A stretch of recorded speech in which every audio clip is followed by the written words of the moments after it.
want to start with the marriage in Nungwa marriage story. And it says here on citinewsroom.com, Nungwa Traditional Council claims girl married to Bobu Wulomo is 16, not 12. Now, the Nungwa Traditional Council has stated that, na yomo yemwade, the spouse of Bobu Wulomo of Nungwa, Numo Bokete Lawe True, the 33rd, is currently 16 years old and not 12 as previously reported. This statement contradicts the age of 13 given by the Mankra law of the Nungwa traditional area in an interview with Bernard Avle on the Citi Breakfast Show on 97.3 Citi FM Tuesday morning. Now, the priest, Numo Bokete Lawe True, the 33rd, wedded the girl in a traditional ceremony that took place on Saturday. Facing criticism, community leaders have defended their actions, stating that the outsiders do not understand their customs and traditions. Footage and images from Saturday's elaborate event, attended by numerous community members, have been widely disseminated on social media, sparking widespread outrage among Ghanaians. Now, during the ceremony, a woman speaking in the local Ga language instructed the girl to dress provocatively for her husband. Further advice was given to the girl to prepare for marital duties and to use the gifted perfumes to enhance her attractiveness to her husband. These comments have intensified the public outcry as they suggest that the marriage was not merely symbolic. In response, critics are urging authorities to annul the marriage and launch an investigation into Mr. True. Now, Wo Lumo Boni Numo Noi Osekang Peneku, a member of the Nungwa Traditional Council at a presser in Accra on Tuesday, said that the girl in question is actually 16 years old. We accept and agree that by the constitution of the land, she's underage. But she is not married, as is being stated. That is not the issue. Then we also have Reverend Dr. Daniel Ni Jesse Ankra, Director of Administration of the Office of the Babulomo Shiche, also noted that we would like to emphasize that there is no carnal relationship or marriage involved as perceived by many. Na Yomo attends one of the best private schools in Nungwa. She has a chauffeur that takes her to school and brings her home. She's being attended to. And it wraps up by saying, as we have indicated, for the past 6 years, she has been performing this particular rite. And for that matter, we have the elderly within the community that take good care of her. She has no friends because she accepts and understands that the task that is ahead for her to perform does not permit her to have a normal child upbringing. It's part of being a royal. Now, Delali, we've gone back and forth since the beginning when this, first of all, came out. She was 12, then she was 13, then she was 16, and now we even hear that it is the July that's coming up that she will actually turn 16. Not sure what you make of all of this. Yeah, thank you, and once again, good morning to your cherished viewers who are watching us this morning. First of all, like you said, beginning of this whole issue, there's been a lot of information that has been thrown out there. You made reference to the age of the girl in question. Subsequently, we were told the girl was 12 years. Now we are being told she's 16. And so even with respect to the ceremony that actually happened, it created an impression that the girl was married to, what do you call it? The girl is being, it was a ceremony that is actually a marriage ceremony. But I have taken my time because one of the things I am particularly careful of, anything that is borders on religion, anything that is borders on the culture, customary issues and stuff, I'm quite a bit careful.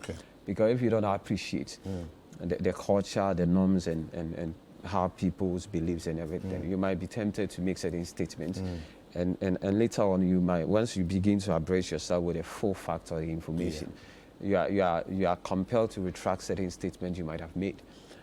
Because I was a bit careful, I have had the opportunity this morning to watch a video that is coming from one of the high priest of the Ghana Traditional Council, explaining eloquently what actually happened. I mean, first of all, he said what actually happened was not betrothing of the girl, for her to get married. And he said it's symbolic. He even went to the extent of detailing the certain historical antecedents behind how even the girl in question was conceived, how the gods have to help the mother to conceive, and when the mother gave birth to her, I mean, for almost about 2 years. In fact, he said when the mother conceived for 2 years, it took 2 years for the mother to give birth to the girl. So she was pregnant for 2 years? For 2 years. And afterwards, even after the mother had delivered, it took 2 years for the girl. The girl was unable to walk. So it took the intervention of the gods for the girl to start walking. He narrated all this, and concluding, he said, what happened is not the girl getting married. He said even at a point in time, as time goes on, the girl will be able to get married to a man of her own choice and stuff like that. But what is important is whether people who want to describe it as the lady has been betrothed, the Article 14 of the Children Act is so explicit about it, that betrothing a girl or to get married or contracting a girl to get married and whatever, it's criminal under our criminal code. So at the end of the day, in as much as I think we need a lot of education in respect to this. I believe that even in our constitution, embedded in our constitution is our customary laws. So what is more critical for me is what transpired. If what transpired constitutes marriage, if what transpired constitutes betrothing the child to engage in marriage, it's criminal. When you read the section 14 of our Children Act, it's criminal, it fronts upon it. So I think that what we need, I've read a statement emanating from the Attorney General Department, and the Attorney General have indicated that they are going to conduct a full-scale investigation into it. And if what happened is a violation of our law, the Attorney General is mandated, is clothed with powers to do the needful. And I've read a lot of statements coming from civil-based society organizations. I mean, I think that, I mean, they are entitled to express, for me sitting down here, if indeed the lady in question or the child in question is my sister or is my daughter, obviously, I mean, the level of anger that he has generated, I'll definitely not support, I mean, such action to happen. So I believe that per our constitution is so clear about it. The constitution is so clear. I believe those who have expressed certain displeasure with respect to... Do you believe the most recent of process granted by the Traditional Council? I mean, there was a priest, you know, and who came and sought to set the record straight. Do you believe what he was saying as to be the reality of what happened, or it was more about damage control? Good. I think when you look at what actually happened, it stands for each and every one of us to say that what happened was a marriage ceremony. As to whether what the press conference that was carried out was intended to do a damage control, I can't say yes or no. Probably what I believe that they realized at a point in time there was a miscommunication. If they had appreciated, or if they knew that after the ceremony, the outcry, the backlash would be this huge, I probably think that they would have done a lot of education before the ceremony, because a lot of people have their own impression about it. Marriage is a marriage, whichever way you look at it. And looking at some of the pronouncements, and like you said, when you were reading the news item that one of the women said, okay, just do this for your husband and stuff like that. It feeds into the perception that what actually happened was a marriage ceremony. But like you said, it could be a damage control. It could also be that they wanted to elaborate so that people out there will appreciate the fact that what actually transpired was symbolic, was just a gesture that is part of the norms and the traditional beliefs of the Ga community, not entirely a marriage ceremony. But like I said, Article 14 of our Constitution of the Children Act is so explicit, is so clear about it, and I believe that the Attorney General, as they've taken it upon, they will do the right thing. Okay, fantastic. Let me introduce my other guest to you. He is Kwesi Botwe Jr. He's the member of the National Communication Team of the NPP. Kwesi, you're welcome. Thank you very much. All right. Now, I'm sure you've been following this story and the various commentaries that are going back and forth. Civil society groups have been commenting. The press has been agog with, various angles. This morning, for example, the Hawk newspaper says, pedophilic Wulomo, 63, weds 12-year-old girl, completely ignoring the most recent, assertion that she's actually not 16, but she's actually not 12, but she's actually more likely 16. And so it's all over. What do you make of where we find ourselves at the moment? Thank you very much. Good morning to you. Good morning to my colleague. And let me say a very good morning to His Excellency Alhaji Dr. Mahmoud Bawumia, the flag bearer and leader of the New Patriotic Party. And good morning to all our cherished viewers. And I think this matter is a very sensitive matter, especially taking into consideration the fact that it has to do with our traditional authorities. I have seen about 3 different presses from 3 different groups trying to bring clarity to this matter. But my concern has to do with the age of the child. Because over the weekend, we heard that the child is 12 years old. Yes. And yesterday, in a presser, we also heard that the child is 16 years old. So, in order to put this matter in a very good context or very good perspective, the original age of the child must be ascertained. I was thinking that the traditional authorities, in trying to, trying to put up a damage control, should have at least attached a birth certificate or an ID of the child, proving to the public that indeed this girl we are talking about is 16 years old. Yeah. Because it would be entirely different if she's 12 years, and the situation could also be a bit different if she's 16 years.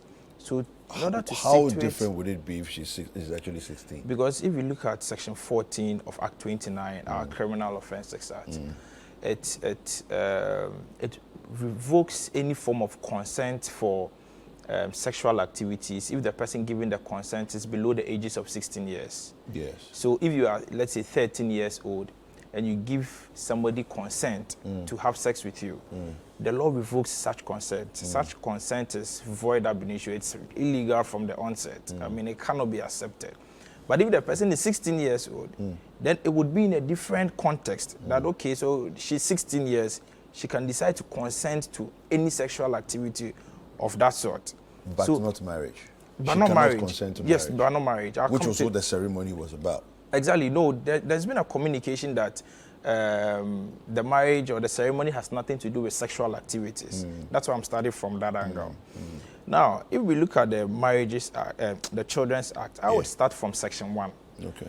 Section 1 basically deals with the welfare principle, stating that the welfare of a child must be considered as paramount in dealing with the child. Yeah.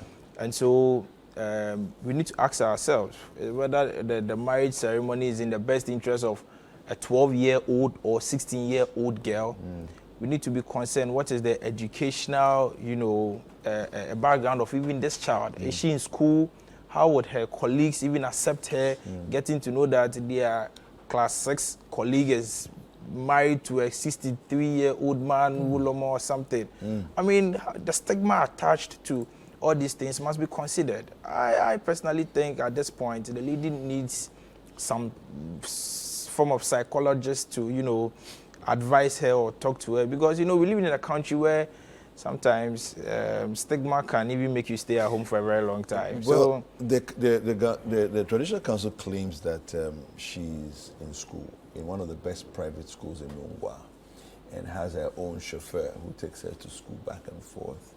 on a daily basis. So it seems as though that aspect of it is catered for. She's still in school. Okay. That's what they say. But she's still being in school. I mean, doesn't render negatory the fact that her colleagues can stigmatize against her for getting married to such, an aged man. But the point of law here is that Section 14 is very clear. I have read the AG's statement, and because the matter is currently pending investigation, I would not want to go into the details of it. However, Section 14 of the Children's Act is very clear that a child below the ages of 18 years cannot be forced into marriage or whatever we may term it. I mean, it is unacceptable by law. It may be tradition, but let us accept that maybe the tradition has been outlawed or the tradition has simply outlived its usefulness, because the Children's Act, as promulgated in 1998, is very recent. Our constitution is also very recent, but maybe these traditions date back into the 1980s and the 1970s. And so our traditional rulers must be educated on our recent laws so that sometimes some of these things may be avoided, because it may be a well-accepted tradition that maybe a 12-year-old girl can be married to a stool or whatever. But our traditional authorities must understand that these provisions have been rendered illegal. And when... Just like we did with FGM years ago. Exactly. And when, the AG or the CID is done with its investigations, and it's revealed that, the conspirators or those involved maybe forced the lady to get into this ceremony, it may be a criminal offense. They may face prosecution. So our traditional authorities, there should be, that stakeholder engagement and stakeholder forum between our traditional authorities and the AG or the law enforcement actors to regularly update our traditional rulers on some of these laws, so they would also be abreast. Because probably some of these traditional rulers may not even be aware that this constitutes an offense. They may not be aware. They believe it probably it's just a tradition that they've lived with over the years, and so it's part of their socio-cultural activities. But this has simply been outlawed. Okay. So, all right.